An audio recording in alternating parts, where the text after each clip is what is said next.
పదవులు పోయినట్టే తాట తీసినట్టే కదా. మీరు కూరలు పీకిన పాముల్లా ఇంట్లో కూర్చున్నారంటే తాట తీర్థం కదా ఏంటి?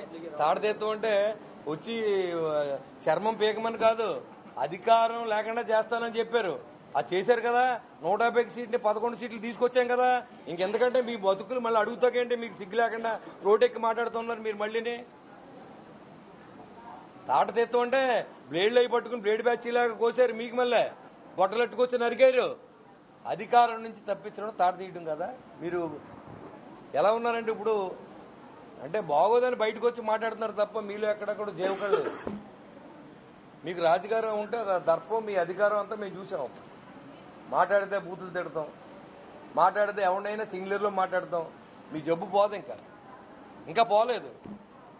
ఎవడు జైలుకి వెళ్తాడు ఎమ్మెల్యే అయిపోతాడు అనుకుంటున్నాడు తప్ప ఈ చేసే తప్పులు ప్రజలు తెలుస్తాయని ఎవడు అనుకోవట్లేదు.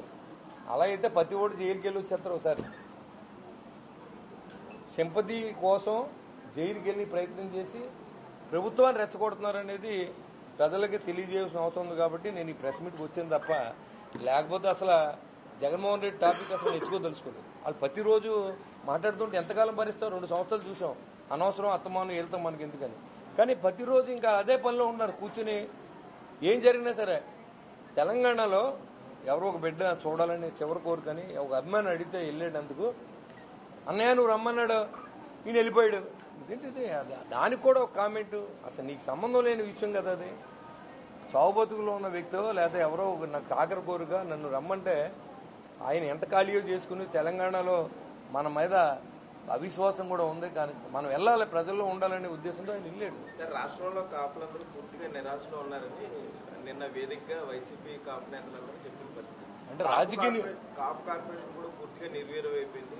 చైర్మన్ సుబ్బారాయుడు కూడా మామూలుగా ఏదో తిరుగుతున్నారని అక్కడ కామెంట్. గత 5 సంవత్సరాల్లో వాళ్ళు ఏం చేశారో, ఈ 5 సంవత్సరాల్లో ఈ 2 సంవత్సరాల కూటమి ప్రభుత్వం ఏం చేయలేదో కూడా మీరు చెప్పండి ఒకసారి. మీ కార్పొరేషన్ చైర్మన్ కూర్చోబెడదాం. మా కార్పొరేషన్ చైర్మన్ ని దానికి సంబంధించిన మంత్రివర్గంతో మాట్లాడి ఏదైనా కాపులు న్యాయం చేయాలంటే మీరు ఏమైనా ప్రపోజల్ పట్టరండి. ఖచ్చితంగా కాపులు న్యాయం చేయగలగాలి. ఆర్థికంగా వెనుకబడి ఉన్న కులాలకు మనం ఏం చేయాలనేది 2019 నుంచి 24 దాకా చంద్రబాబు నాయుడు గారు చేశారు కదా. అయినా మరి కాపులు అప్పుడు ఓడించారు కదా. అంటే అప్పుడు ఎలా చూడాలి మనం? ఒకసారి ఆలోచన చేయండి. 2019-24 వరకు కాపు కార్పొరేషన్లో నేను మున్సిపల్ చైర్మన్ కూడా మా ఊర్లో 1000 మందికి ₹1,00,000 కాడికి లోన్లు ఇప్పించాను. లక్షకి లక్ష 2014-19 నుంచి 19 నుంచి 24 దాకా మీరు కాపుల కోసం ఏం చేశారు? విదేశీ విద్య కింద ₹12 లక్షల రుణాన్ని ఇచ్చారు ప్రభుత్వం నుంచి. మీరు అవన్నీ తీసేసి 5% రిజర్వేషన్ తీసేసి మేమంతా మేము వైసీపీ కాపు రెడ్లు అని మీరు మాట్లాడుతూ ఉంటారు డైరెక్ట్గా. మరి మేము ఎలాగ దాన్ని ట్రీట్ చేయాలో కూడా మాకు అర్థం అవ్వట్లేదు. ప్రజలే అర్థం చేసుకుంటారు. పవన్ కళ్యాణ్ గారి నుంచి ఏ కులాన్ని దూరం చేయలేరు మీరు. ఎందుకంటే ఆయన నిరంతరం ప్రజల్లో ఉంటానని చెప్పారు, మొన్న అదే పని చేస్తా ఉన్నారు. కాబట్టి ఇంకేదున్నా ప్రజలతో ముఖాముఖి ఉంటుంది తప్ప మీలాంటి వాళ్ళతో మాట్లాడవలసిన అవసరం మాకు లేదు. ప్రజలతోనే మేము ఉంటాం, ప్రజల్లోనే వాళ్ళకి ఎగ్జిక్యూట్ చేస్తాం. హీరో వీళ్ళ మధ్యన కమెడియన్ మాట్లాడుతుంది.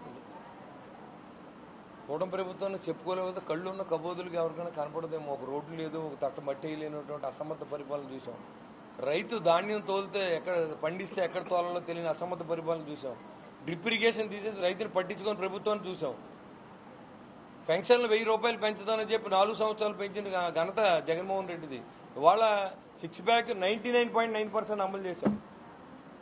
అంటే అలా కనపడతలేదేమో. నారాయణ గారికి కొన్ని కనపడవు. ఆయన ఒకసారి అన్ని రివిజన్ చేసుకుని టీవీలో వేసి క్లిప్పింగ్ అన్ని చూసుకుంటే ఆయనకి అర్థం అవుతుంది. కాబట్టి అదే నేను చెప్తున్నాను కదా, హీరో విలన్ దెబ్బలాడుకుంటే మధ్యలో కమెడియన్ వచ్చినట్టు వచ్చి ఆయన ఏదో మాట్లాడి వెళ్ళిపోతూ ఉంటాడు. కాబట్టి ఆయన సీనియర్, ఆయన గౌరవం ఆయన ఉంచుకోవాలి. ఇప్పుడు ప్రభుత్వం చేయకపోతే మీరు చేయలేదని చెప్పండి.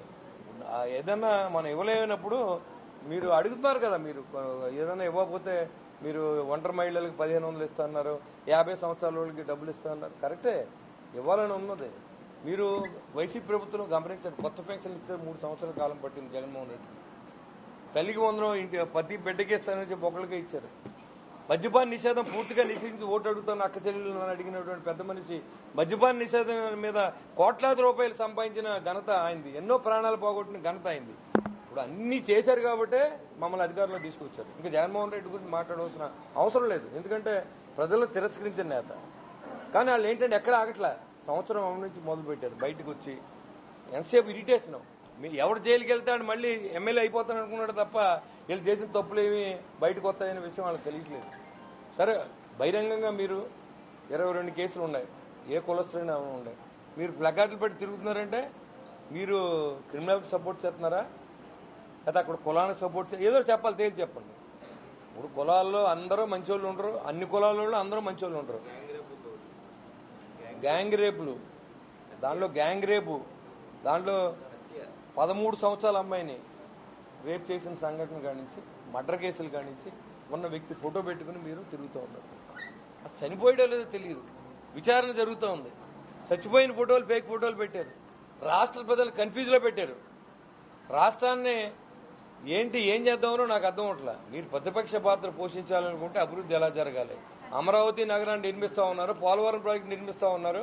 ఇవాళ విశాఖ ఉక్కుని ఎన్ని ఎకరాలు ఉంటుందో అన్ని ఎకరాలు అమ్మేస్తే అప్పు తీరిపోద్ది అన్నటువంటి పెద్ద మనిషి జగన్మోహన్ రెడ్డి మళ్ళీ అదే విశాఖ ఉక్కుని ఇవాళ నిధులు కేటాయించి కేంద్ర ప్రభుత్వం 11,000 కోట్లని మళ్ళీ ఇవాళ లాభాల బాటలో నడిపించినటువంటి ఘనత ఈ కూటమి ప్రభుత్వం తగ్గుతుందని నేను తెలియజేస్తా ఉన్నా. పోలవరాన్ని వచ్చే సంవత్సరం మనం ప్రజలకు అంకితం చేస్తా ఉన్నాం. ప్రతి ఎలక్షన్కి వెళ్ళినప్పుడు పోలవరం కట్టేస్తాను ప్రతి నాయకుడు చెప్పాడు. ఇవాళ చంద్రబాబు నాయుడు నాయకత్వంలో, పవన్ కళ్యాణ్ గారి నాయకత్వంతో, నరేంద్ర మోడీ గారి సహకారంతో ఇవాళ అన్ని కూడా మనం చేయగలుగుతున్నామని చెప్పడంలో ఎలాంటి అనుమానం లేదు.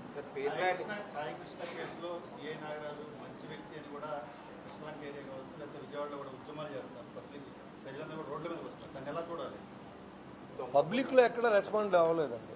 ఈ రాజకీయ నిరుద్యోగులు మాత్రం దాని కేసు. అప్పుడు చాలా మందికి అన్యాయం జరిగింది, చాలా కుటుంబాలు అతని వల్ల ఇబ్బంది పడిన వాళ్ళందరూ కూడా హ్యాపీగా ఉన్నారు.